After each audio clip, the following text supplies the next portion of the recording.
under Duterte's watch. Yes, admittedly nagamit.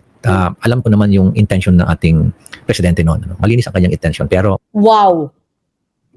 See? Malinis ang intensyon ni Pangulong Duterte. Sabi niya. Never niya kinondem. Never niya sinisi. unfortunately, during the execution, Execution na sinisisi niya mga pulis. Hindi ang Pangulo. talagang ang daming mali. Mayor, parang klarong-klaro na you're very deliberate when it comes to giving your support to people you think that, you can trust and stand with, shoulder to shoulder. Pero yung pagsuporta niyo po kay Pangulong Duterte, meron bang pag-aalinlangan or meron bang regrets na sinuportahan niyo siya? Never. I don't regret supporting him. I had the chance to work with him closely when I was head of CIDG. Ilang operations kami sa Davao noon. And he was very supportive. He was very genuine. Diba? Genuine. When I became mayor, very genuine din yung the way he deals with me. Wala akong nakita Yun mga ka-clear. Kaya hindi niya yon babanggain. ng pretension sa kanya. But Kaya pati yung rock netting, hindi niya binanggit kung sino. Di ba? Hanggang ngayon, wala pa tayo nadidinig sa kanya. then when you put that side by side with the deaths that happened, mga kababayan Oo natin, nga, nakakalungkot din. Nakakalungkot din na, alam mo kasi, ang presidente, syempre, strategic strategic guidance lang yun sa kanya. What? Diba? Strategic guidance, mga ka-clear ating. Presidente yan, sabi niya, sige, ito, pakikita ko sa inyo ito.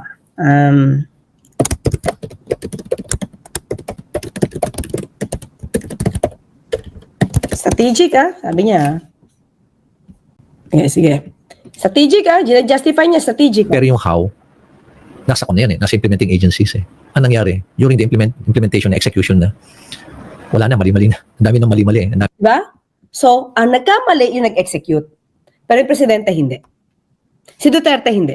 Kasi strategic lang siya. It's the what. Okay? Dami ng mga flaws sa operations. Nakita ko yun in fact, I was the head of the oversight ng anti-drug campaign, yung Tokang. Alam mo pala, oversight, committee? Part ka? Tinimanda mo ba itong mga polis na to? Si Marvin Marcos. Wala itong na-condemn. Yung pananakot kay Mayor Mabilog, kinondema yung mayor yun, Yung pagpatay kay Mayor Halili. Yung pagpatay kay kay Mayor Espinosa. Kinondem ba niya yun? I was the head of the oversight committee and during our Kaya pala, justify niya yung Tokhang. Member siya ng oversight committee ng Tokhang Hindi niya nga pwedeng sabihin na mali yun dahil party ka. Ulitin nga natin. mga kababayan oo natin. nga, nakakalungkot din. Nasa implementing agencies Ano nangyari? Siyempre, strategic nakakalungkot din. Nakakalungkot din na, alam mo kasi, ang presidente, siyempre, strategic strategic guidance lang yun sa kanya. What? Pero yung how, nasa kanya nasa implementing agencies Ano nangyari? During the implementation na execution na, wala na, mali-mali na. Ang dami ng mali-mali. Ang dami ng mga flaws sa operations. So, nung sinabi ba niya sa NBI, bagong director, na bibigay ko sa 3 million, gusto ko ikaw pumatay. Tama ba yun?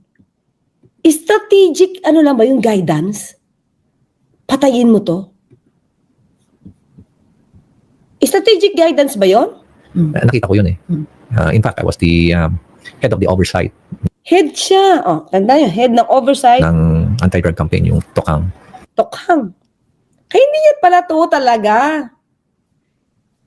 Basahin natin yung body language niya. Hindi pala niya talaga to ilalaglag. Party siya. Party siya. CIDG siya Party pala siya.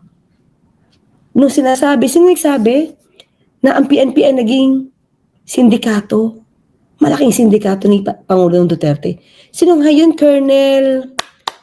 nakalimutan ko yung pangalan. Yung lagi nagpe-pray? Espinido. Sabi. Diba?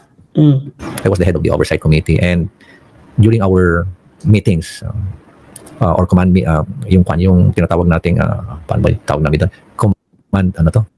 Yung body language, mga kaklira, talagang gusto niyang malinis ang Pangulo. Parte pala siya. Command conference. Command no? conference, yeah. Lagi kong binabanggit yan. Sinasabi mo na. Ay, oo. Talaga sinisita ko yung mga general.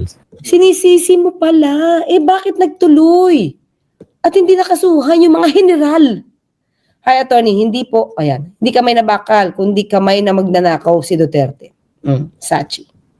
Ba? Sige. Binabanggit ko sa kanila, ito yung mga findings namin. Kaya sabi ko na, Ano naman, Nasaan ang findings mo? Bakit hindi mo napakasuhan? Mga clear, please lang, baka ako nagkakamali. Ano-ano ang nakasuhan ni Mayor Magalong patungkol sa tukhang? Oversight committee ka pala, head ka pala eh. Kasama ka pala sa meeting eh. Diba? nagagalit din naman si Con. Pag sinasabihan ko na marespeto sa akin si Ronald si Sean Chief PNP. Talagang nakikita niya kung pinapagalitan ko yung mga general doon eh. Sabi yan, talagang sinusuportahan niya. O, di ba? Pati si Bato, General Bato, nilinis. May mga general ka palang kausap. Pinademanda mo ba? O nilinis din? Ito ba yung good governance, mga ka-clear?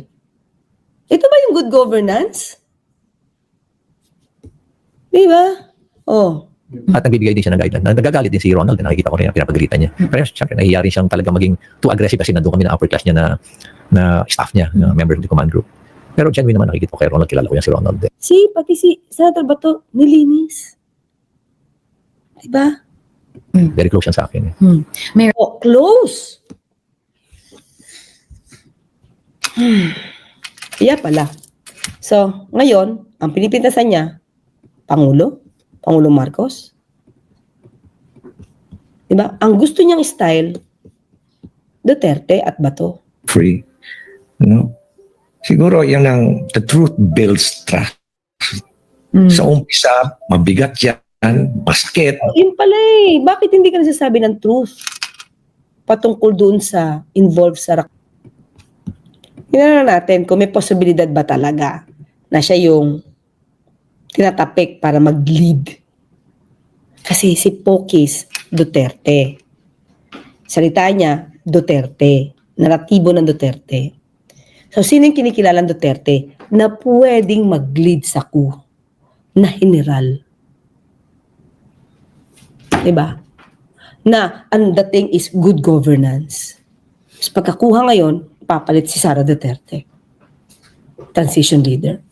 Tungkol sa inyo na kung kayo daw ay galit sa gobyerno at binabanatan niyo yung gobyerno. Ang sabi ko doon sa nag-interview, wala naman ako narinig na gano'n. No? Baka sabi ko mas maganda na si Mayor ang tanongin niyo kung siya ay galit sa gobyerno at binabanatan niya ang gobyerno.